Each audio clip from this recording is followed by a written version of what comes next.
eu estou querendo trazer para vocês algumas reflexões sobre o subjetivismo que existe em torno da matéria patrimônio cultural e como que a gente traz um mínimo de segurança jurídica para esse debate.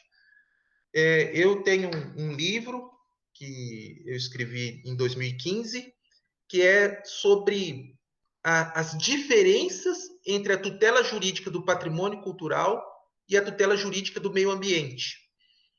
Eu entendo que hoje, no Brasil, a gente trata o patrimônio cultural como se fosse um recurso natural, como se fosse parte do meio ambiente em sentido estrito. Os bens naturais. É óbvio que o patrimônio cultural é parte do meio ambiente num sentido amplo, não é? As cidades, os monumentos, o próprio ser humano, ele integra o meio ambiente. Nesse sentido amplo, eu não discordo.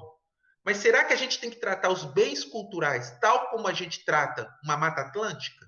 Tal como a gente trata um cerrado? A gente tem que juridicamente proteger o patrimônio cultural com os mesmos instrumentos e com a mesma metodologia própria ao direito ambiental? Ou existem distinções particulares do patrimônio e que não comportam esse tratamento idêntico?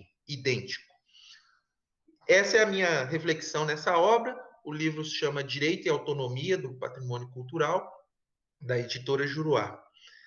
E aí, na obra, eu vou ser bastante sucinto, eu trago uma reflexão a respeito do sistema operacional binário próprio do direito ambiental. Quando a gente fala que alguém cometeu um ilícito ambiental, é a partir de qual código binário? Ou seja, o direito, o direito em si é um código binário. Ele trata a realidade a partir do que é lícito e do que é ilícito. Mas em termos ambientais, quando é que eu estou diante de uma situação lícita ou de uma situação ilícita em termos ambientais? Ora, quando a gente está diante de posturas que impactam ecologicamente de forma negativa. Então, o que é ecologicamente equilibrado é um lícito jurídico. O que não é ecologicamente equilibrado, a gente está tratando de um ilícito jurídico. Então, o código operativo próprio do direito ambiental é o ecológico ou o não ecologicamente adequado. Então, ou melhor, equilibrado. Se tem ou não tem equilíbrio ecológico. Não tem equilíbrio ecológico, a gente está falando de ilícito. Tem equilíbrio ecológico, a gente está falando de lícito. Agora, pega esse código operativo próprio do direito ambiental, equilíbrio, não equilíbrio, e traz para o patrimônio cultural. Então, quando é que a gente está protegendo o patrimônio cultural? Quando há um equilíbrio. E quando é que a gente não está protegendo o patrimônio cultural? Quando não há um equilíbrio. Se a gente traz esse mesmo código operativo do direito ambiental para o direito do patrimônio cultural, a gente corre sérios riscos de trazer danos perversos ao patrimônio. Por quê? O patrimônio cultural ele é dinâmico, ele é mutável, ele tem novas leituras, ele tem novos significados, ele precisa ser inclusivo. Acho que todo mundo aqui no grupo já deve ter visto, por exemplo, lá na França, em Paris, tem o Museu do Louvre. Em frente ao Museu do Louvre, fizeram, que é um antigo palácio real francês, em frente ao Museu do Louvre, fizeram uma pirâmide de vidro totalmente moderna. Ah, mas aí causou desequilíbrio.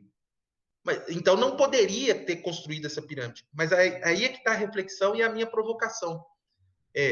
Se nós trouxermos o código operativo do direito ambiental para o patrimônio, aquela pirâmide jamais poderia estar ali, porque causou uma ruptura, um equilíbrio e tudo. Porém, a minha sugestão é de que o código operativo próprio do patrimônio cultural não é o equilíbrio ou desequilíbrio. A cultura, ela tem momentos de desequilíbrio, ela tem momentos de enfrentamento, ela tem momentos de confrontação. O código operativo próprio do patrimônio é o valor e o não valor cultural. Reparem bem, mas e a questão do ginásio? O ginásio não rompeu o equilíbrio? O problema maior do ginásio lá em Mariana não é romper ou não romper o equilíbrio. O problema maior do ginásio é manteve ou retirou o valor cultural da cidade de Mariana, do bem cultural de Mariana? A pirâmide, lá em frente ao Museu do Louvre, rompeu o equilíbrio, mas ela continua tendo valor cultural? Então, hoje, eu acho que ninguém questiona que a pirâmide, todo mundo quer ir em Paris e quer entrar dentro. A pirâmide, na verdade, é o saguão de entrada do Museu do Louvre. Todo mundo quer fotografar a pirâmide, ver a pirâmide, tirar foto da pirâmide. Foi um ressignificado que se deu. E só foi possível porque entendeu-se que a pirâmide não comprometia o valor. O valor continuou, não se trata de ser o mesmo, mas o valor ele foi acrescentado, foi alterado, foi adaptado.